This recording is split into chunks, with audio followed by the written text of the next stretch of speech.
Shkolla të flasim për lojrat olimpike dimërore, për të ndalur tek një sfidë e re përsa i përket sportistëve shqiptar, janë mediat botërore të cilat përshkruajnë për shanset reale të Shqipërisë në një sport i cili ndonë se ndërtohet nga emra të cilët mund të jenë të huaj ose jo. Sërish në një shoqëri si jona, mbase nuk e kanë patur mundësinë apo një terren syni, nuk e kanë patur mundësinë dhe infrastrukturën e dur për t'i rritur këta kampion. Po teksa BBC shkruan për Lara Kulturin, ne nuk mund ta fshehim krenarin, dhe të jemi të sinqert ka dhe disa lajme të cilët kanë bërë vërtet zhurmë përsa i përket kësaj gare të madhe të sporteve dimërore kaq pranë Shqipërisë.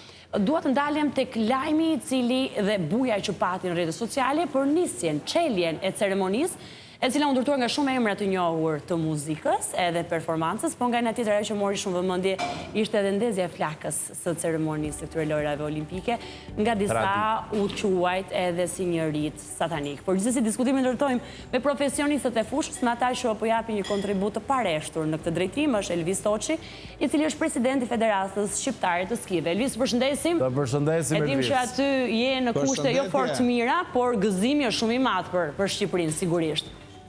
Gëzimi është zakonshëm që të jesh në eventin më të madh sportiv në botë, janë sytë e gjithë botës, bile këtu unë pikërisht zgjodha ta bëj intervistën para ratëve olimpik në fshatin olimpik. Ja, ju mbas meje shikoni ekipin polak, ishte ekipi i Kinës, të gjithë vinë që bëjnë foto. Pra është një event i jashtëzakonshëm dhe jemi shumë krenar që jemi pjesë e këtij eventi. Elvis, e nisim nga diskutimi i famshëm i çeljes së kësaj ceremonie për atë ndezjen e flakës, që është një rit i cili është i zakont i traditës së këtij eventi kaq të madh sportiv, por nga shumë në rrjetet sociale është parë edhe si rit satanik. Ti si e pe, duke ditur që u është dashur shumë punë për të rritur te ky moment, nuk besoj se e ke lexuar njësoj. Jo, unë nuk e kam lexuar kështu fare, unë lexova një gjë të mrekullueshme që vetëm italianët din ta bëjnë. Italianët i treguan gjithë botës që nuk janë të mirë vetëm në gatime, nuk janë të mirë vetëm në veshje, nuk janë të mirë vetëm në style, po janë të mirë në gjithçka dhe në një organizim të një ceremonie që ka lënë, mund të them nga eksperienca ime, ishte shumë impresionuese. Përsa i përket flakës, natyrisht ata kanë zgjedhur dizajnin përsëri për mos qenë standard, dhe kjo e parë si satanike, jo si satanike, nuk është pjesë e sportit, dhe unë them që budallëkun njerëzit duhet ta lënë në shtëpi, nuk duhet ta nxjerrin në publik. Sepse është një budallik që duhet mbajt brenda mureve, sepse një budallik hedh dikush një gur, edhe në vend të merremi me ato mrekulli, me Bocelin e famshëm, me emra që na përfaqësojnë si vjet.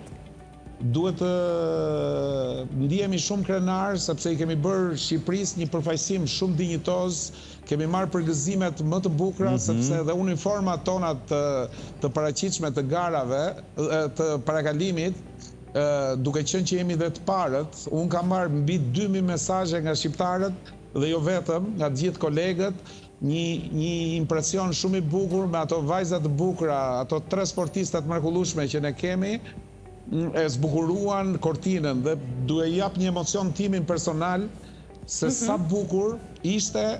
Domethënë ti jesh në stadium të Milanos, natyrisht është një madhështi, po kështu ka qenë në Pekin, në Sochi, në shumë lojra olimpike. Po të parakalosh rrugëve të Milanos, më zhdukur sikur parakaloja në kohë. Dhe njerëzit që brohorisnin nga balkonet me flamuj italian, me flamuj olimpik, ishte një impresion që kisha fat që isha pjesë e kësaj ceremonie dhe gjithë ne që jemi këtu. Shumë fat, sepse ishte shumë dizajn, ishte komplet e kthyer mbrapsht në histori dhe këtu ka kuptim lojrat olimpike, këtu në Cortina. Mos gaboj, Deni Xhepa zbriti në pistë për herë të parë me shtat shkurt, parë apo jo? Jo, nuk ka zbritur. Deni Xhepa e kanceloi garën e parë, që quhet downhill. Ishte një garë shumë e vështirë. Natyrisht nuk është disiplina e tij. Këtu duhet të shpjegoj diçka për teleshikuesit, që janë pista të një niveli tepër ekstrem. Ndoshta pistat janë pak më të gjata se ato të kampionatit botror, sepse rriten vështirësitë në një olimpiadë. Dhe Deni e vlerësoi, trajneri i tij e vlerësoi që Deni mos merrte pjesë ke kjo garë. Deni do të gara e parë Deni do të jetë në datë 11, quhet Super G, prap një garë shumë e vështirë. Nuk pretendojmë për rezultat, por fakti që ne jemi aty, shumë pak shtete marrin pjesë, sepse është një disiplinë përsëri ekstreme. Shpejtësia shkon deri në 130 km/h. Kurse në garën e parë mund shkonte edhe 150 km/h. Pra është një adrenalinë shumë e madhe dhe një risk shumë i madh, duhet të them, dhe shëndeti dhe siguria e sportistit është e para për ne. Sigurisht. Elvis, do ndalem tek artikulli që BBC ka kushtuar Lajra Kulturit, ne kemi folur gjatë edhe në Vision Plus për këtë emër që duket, sipas BBC, dhe dua ta citoj, do të shkruaj historinë për vendin tonë. Nuk është thjesht pjesëmarrje kjo jona, duket sikur ne jemi me shanse për të shkruar vërtet historinë, dhe jo vetëm e larën. Ne nuk jemi spektator për herë të parë, kemi ardhur me një ambicie shumë të madhe, një ambicie që para pak kohësh do të dukej si një ëndër e çmendur, dhe bile unë para 4 vitesh kam deklaruar që në Cortina duhet hy me pretendime, sepse gjithmonë me pjesëmarrje, do të thënë, nuk ja vlen, ja vlen të marrësh pjesë ngre flamurin tënd, po pjesëmarrja është thjesht një statistik. Për mua kësaj radhe, dhe nëse e keni ndjekur dhe artikullin e BBC-s që ishte një emision i gjatë, gati gjysmëore për Lajra Kulturin dhe për medaljen e parë. More than the score titullohet, po. Bravo, more than the score, pra më shumë se pikë. Një analizë shumë e bukur e kampiones olimpike anglezes, bashku me gazetaren shumë të mirë të federatës tonë, Alesia Burnazi, analizonin në mënyrë të shkëlqyer, të parë në prizmet ndryshme, se si e sheh bota Lajra Kulturin dhe se si e shohin shqiptarët. Alesia me shumë profesionalizëm shpjegonte jehonën e madhe dhe fal jush dhe dua t'ju falenderoj dhe ju personalisht që gjeni vend për një sport kaq elitar, kaq të bukur, kaq me adrenalinë, me këto pamje spektakolare, se bëhet fjalë që ky sport ofron vetëm bukurira dhe adrenalinë. Dhe këto të dyja bashkë në artikullin e BBC-s i dhanë një jehonë të jashtëzakonshme Shqipërisë. Unë jam shumë krenar, ta them për disa të herë, sepse Lajra Kulturi, një vajzë e vogël e lindur në Itali, i ka bërë një marketing Shqipërisë si kush më parë në sporte. Domethënë, unë e deklaroj me bindje që është gazetarja më e famshme, sportistja më e famshme shqiptare gjitha korave, jo vetëm në ski. Flas në gjitha sportet, sepse për Larën flasim, e kemi çdo javë në Eurosport si askush tjetër. Me të drejtë. Cili është projektimi personal? Nuk duaj që të përfshihesh emocionalisht në përgjigjen e kësaj pyetje, por ndoshta si presidenti i federatës, dhe të lutem, Elvis, sigurohu që të kthesh kamrën në pozicionin vertikal, që edhe ne të shohim më kollaj, edhe publiku mbi gjitha. Dhe do doja... Po, është bukur fare. Dhe më thënë me këtë pamjen e fshatit olimpik nga pas është perfekte, shumë xhelos që si jemi atje. Na merri me veten ndonjëherë. Cili është projektimi? Cili është projektimi yt personal, pa u përfshirë emocionalisht? Nuk ka mundësi mos përfshihet njeriu emocionalisht. Në një gjë që e do, nuk mund të largosh dashurin nga emocioni. Sigurisht. E si ndash shpirtin nga trupi. Bravo. Dashuria kur nuk është e larguar nga emocionet, dhe natyrisht zemra ime dhe ëndra ime do të ishte personale që Lara të marrë një medalje. Ne duhet dalin të paktën me një vend të tretë. Po dhe i 5-ti dhe i 6-ti për Shqipërinë tonë nuk është parë dhe ndëruar. Nga ana e koeficientave, tani duhet kalojmë pak në matematikë. Pse jemi, të themi në thonjza, pak delirant? Jemi sepse Lajra Kulturi ndodhet në renditjen botërore e 4 në slalom. Pra, e 4 e 5, pra për të hyrë dhe 2 kate më sipër, është do fat. Dhe dje në garat që janë zhvilluar dhe të çunave dhe të vajzave, tregon që është një garë, pra luhet vetëm për 3 vendet e para. Vendi 4, si vendi fundit, kanë vlera statistikore, po nuk kanë vlerë, bota nuk të mban mend që dole vendi 4. Pra, rritet koeficienti që ti të gabosh, por rritet dhe koeficienti dhe adrenalina që ti të fitosh. Pra, unë mendoj që Lara i ka shanse 30% për të sjellë medalje. në po të flasim me bazë statistikore. Patjetër. Elvis, Domethënë, unë, po. do doja të ndaleshim edhe tek emrat e tjerë, nëse është e mundur. Se folëm për Larën, folëm për Deni Xhepën, po ndërkohë janë edhe emrat e tjerë që po sigurojnë që lartësohet emri i Shqipërisë. Semire Dauti dhe Lisa Brunga. Dhe Lisa Brunga. Pra këto dy vajza janë dy vajza të mrekullueshme, bile sapo po i pres që të kthehen nga stërvitja. Dhe do kisha qef që edhe ju në emisionet e tjera këtë javë, vajzat, për fat keq të dyja nuk më flasin shqip, bashkë me Larën asnjëri nga ekipi përveç Denit nuk flasin shqip. Arsyet janë objektive sepse këta janë fëmijë të lindur dhe të rritur jashtë Shqipërisë.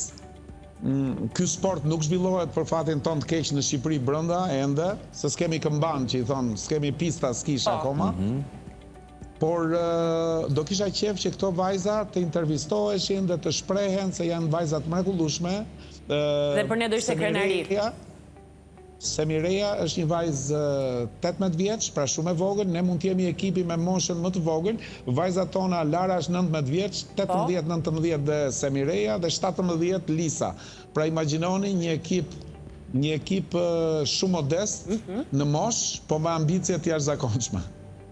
Kur është zbritja Jone Radhës në pis 11 shkurt, thamë, apo jo? Me Deni. 11 shkurt është Deni Xhepa, dhe pastaj në 15 dhe Lara 18, Lara Kulturi, Semireja janë në garën e parë, pastaj të treja vajzat janë në datën 18 në orën 10 të mëngjesit dhe unë i ftoj gjithë shqiptarët që të jenë para televizionit shqiptar, se është ai që transmeton të drejta televizive, që të shijojnë emocionet e një olimpiade ku Shqipëria hyn si pretendente. Duam fat, natyrisht, duam shumë fat, po të shohim. Urojmë shumë që gjithçka të jetë në favorin tonë. Elvis, ka patur lajme që të kanë habitur ndoshta edhe ty që ndërlidhen me këtë garë dhe këtë event kaq të rëndësishëm për sportin dimëror? Ishte një lajm që është edhe për të qeshur edhe për të qarë nga njëra anë, por natyrisht jetojmë në një kohë digjitale ku çdo njeri mund të hedhë gjithçka mund të thuhet dhe është momenti kur kamerat e botës, vëmendja e gjithë botës është fokusuar këtu në Cortina dhe Milano. Pati një lajm pikërisht për sportin ton, për ski jumping, që akuzohen disa sportistë që përdorin substanca të palejueshme për rritjen e sturp me thënë, po kështu është e vërteta, e organit gjinital tek meshkujt për të rritur forcën e... po, ishte. Kjo është edhe për të qeshur, por dhe shpreja e Sazanit, lërini more, ç'pun keni me ta, është ka vënd këtu. Pas keni dëgjuar. Sazani ka vlera ndërkombëtare. Se Elvis e fundit përpara se të përshëndetemi, nuk ka asnjë dikim real në aerodinamikën e një skiatori apo tani është e para njerë nuk e bëj atë sport. E dyta këtë duhet pyetur Sazani. Prap Sazani është me teorinë lërini more ata të bëjnë ç'të duan. E sollëm listet. Dhe mirë që e solli listin e vogël. Faleminderit shumë që i ndave të gjitha emocionet e këtij rrugtimi. Për të thënë që çfarë nuk ju kanë dëgjuar vesh, e rëndësishme është që ne gjithë vëmendjen e kemi se çfarë mediat ndërkombëtare po thonë për emrat tanë aty që po na nderojnë, po na krenojnë ditë ditë. Gjëja më e rëndësishme që ne kemi sjell me veten në këtë olimpiadë është krenaria dhe që ka e vështirë kur ti je pretendent, sepse kur je pretendent ti je i dukshëm, ti bën zhurmë, ti bën imazh dhe imazhi jon, imazhi i Shqipërisë këtu është në nivelet më të larta. Dhe ndjej për ulje kundrejt këtyre familjeve, të këtyre skiatorëve dhe gjithë ata që merren me këtë sport kaq të kushtueshëm, që fal familjeve të tyre ne jemi këtu në këtë olimpiadë dhe përfaqësojmë vendin tonë. Elvis, ne të falenderojmë dhe ty shumë, ty dhe gjithë federatën për kontributin që i keni dhënë organizatës patjetër, por edhe punës të pareshtur për të na përfaqësuar densi. Është e bukur të besosh në një ëndër të çmendur dhe po Surjani kishte drejt kur tha jemi shumë xheloz se nuk kemi aty të përshëndesim, edhe urojmë shumë që të jemi ne që japim lajmet e mira në ditën e vijim. Të përshëndesim, me fitore urojmë, mendoj medalje. Ju përqafoj. Edhe ne ty. Ja ku e kemi vënë në re që sa herë që flasim për sport dhe për emra shqiptar, në shoqërinë tonë ka një çelje shprese për një shoqëri më të mirë. Dhe vetëm për këtë arsye mendoj që duhet japim vëmendjen e dur mediatike të tilla ngjarjeve dhe jo vetëm futbollit, se futbolli edhe ai që na e bën zemrën të rafort. Alma, dhe nga Milano Cortina Milano, zbresim pak më poshtë sepse mi një popull që jo të ftohtin se duam shumë dhe zbresim në Milano Centrale. Shkojmë në pak publicitet dhe rikthehemi me një shqiptar nga Tropoja që na pret nga atje.